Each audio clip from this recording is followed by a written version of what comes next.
Hi అండి, ఎలా ఉన్నారు అందరూ? చాలా రోజుల తర్వాత వీడియోస్ అయితే చేస్తున్నాను. ఇప్పటి నుంచి కంటిన్యూస్గా వీడియోస్ అయితే చేస్తాను.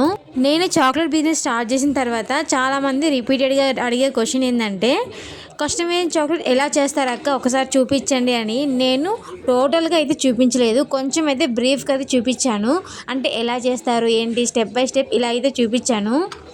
ఫస్ట్ మనము డార్క్ కాంపౌండ్ మిల్క్ కాంపౌండ్ కొంచెం మెల్ట్ అయితే చేసుకొని డబుల్ బాయిలింగ్ మెథడ్లో మౌల్డ్ అయితే పోసుకున్న తర్వాత ఇలా కొంచెం డ్రై ఫ్రూట్స్ని మనం కొంచెం వేయించుకున్న తర్వాత ఇలా అయితే డెకరేషన్ స్టార్ట్ చేయాలి. హాఫ్ కట్ చేసుకోవాలి, బాదం జీడిపప్పు అవి. తర్వాత ఈ ఫ్లవర్స్ ఎలా మేక్ చేస్తాను ఏంటి అని నెక్స్ట్ వీడియోలో చెప్తాను. ఇలా ఫ్లవర్స్ మనకు కలర్స్ నచ్చిన ఫ్లవర్స్ అయితే డిజైన్ చేసుకున్న తర్వాత మనకు నచ్చినట్లు ఇలా అయితే సెట్ చేసుకోవాలన్నమాట. ఇంకో చిన్న టిప్ ఏంటి అంటే, మనం కస్టమైజింగ్ చాక్లెట్ చేసేటప్పుడు ఫ్లవర్స్ కన్నా లీవ్స్ ఎక్కువ ఉంటేనే మనకి చాక్లెట్ అనేది అందంగా కనిపిస్తుంది. ఎందుకంటే అక్కడ గ్రీన్గా కనిపిస్తుంది కదా, చాక్లెట్ ఏమో డార్క్గా ఉంటుంది, ఆకులన్నీ గ్రీన్గా కనిపిస్తే ఈ కాంబినేషన్ రెండు బాగుంటాయి కాబట్టి మనకి చాక్లెట్ అనేది మంచి లుక్ అయితే వస్తుంది.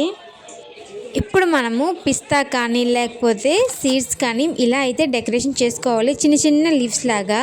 ఇప్పుడు నేను చూసే చాక్లెట్ ఒకరు వాళ్ళ ఫ్రెండ్ కోసం అని చెప్పేసి ఇలా అయితే డెకరేషన్ అయితే చేయమన్నారు. హ్యాపీ బర్త్డే అభి అని చెప్పేసి.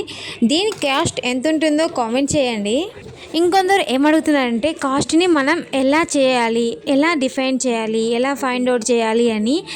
ఏం లేదండి, మనకి ఇప్పుడు చాక్లెట్ కాంపౌండ్ మిల్క్ కాంపౌండ్ అలాగే ఇప్పుడు మనం డెకరేషన్కి వాడుతున్నాం కదా డ్రై ఫ్రూట్స్ అవన్నీ ఎంత పడుతున్నాయి, మనకి ఎంత లాభం వేసుకోవాలి, ఇలా మనం ఫైండ్ అవుట్ చేసుకొని మన కాస్ట్ అయితే చేసుకోవాలి. చాక్లెట్ ఇంకొంచెం లుక్ రావడానికి ఇలా స్టార్స్ అయితే పెట్టాను. ఫైనల్ అవుట్పుట్ చూడండి ఎంత బాగా వచ్చిందో, కస్టమర్కి చాలా నచ్చింది. ఇంకొన్ని స్ప్రింకిల్స్ అలా యాడ్ చేశాను వైట్వి, ఈ వేస్తలకి ఇంకా బాగా వచ్చింది. ఈ ప్రాసెస్ అంతా మనము కొంచెం చాక్లెట్ మెత్తగా ఉన్నప్పుడే పెట్టుకోవాలి. అది వన్స్ హాఫ్ అన్ అవర్ అలా అయిపోయింది అనుకోండి గట్టిగా అయిపోతుంది. అప్పుడు మనం ఇవన్నీ పెట్టినా కూడా వేస్టే, అన్నీ రాలిపోతూ ఉంటాయి. వీడియో నచ్చితే సబ్స్క్రైబ్ చేసి నన్ను కొంచెం సపోర్ట్ చేయండి. Thank you for watching. Thank you so much.